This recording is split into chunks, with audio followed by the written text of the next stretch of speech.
The French Prime Minister Sébastien Lecornu has survived the two no-confidence votes on Thursday.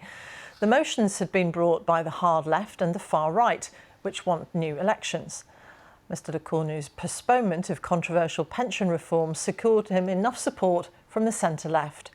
He'd recently been rehired by President Macron to find a compromise in the divided assembly after handing his notice in following the collapse of his previous government. Are you following all of this?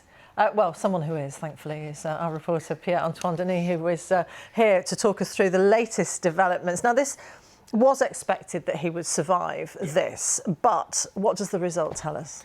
Well, it tells us that he is very much on a yellow card situation here. He's very much in trouble because the kingmakers here is the Socialist Party. As you said, this pension reform being suspended until the next election buys him time, buys him the possibility to debate his budget that is very controversial.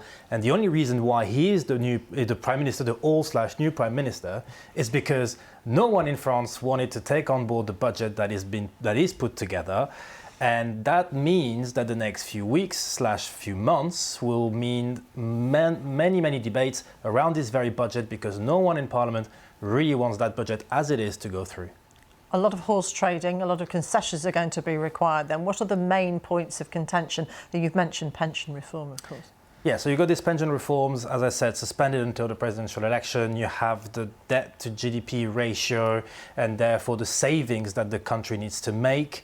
We're looking at around 30 billion euros of deficit reduction under Lecornu's plan, which the far left, which has been leading that call for him to resign, has said this is once again making the most vulnerable pay.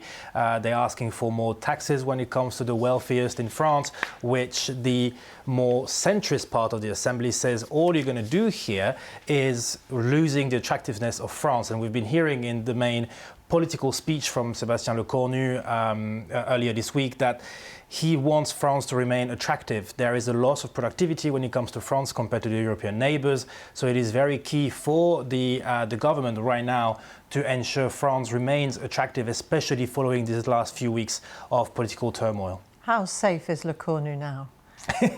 He is relatively safe, let's say. I think he might see the end of the year. I've been texting a few MPs in the last few hours, and they told me, look, this was probably the last chance for us to actually get the assembly reshaped. These were MPs on Marine Le Pen's camp or familiar or friendly to her cause. Now on the Macron's loyalists, they argue that it is a very fragile, not even coalition, a fragile ecosystem in the French National Assembly.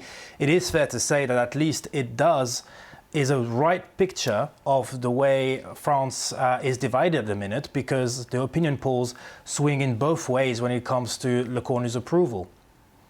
Pierre-Antoine Denis, as ever, thank you very much for unpicking it for us. I'm sure we'll see you again. Thank you.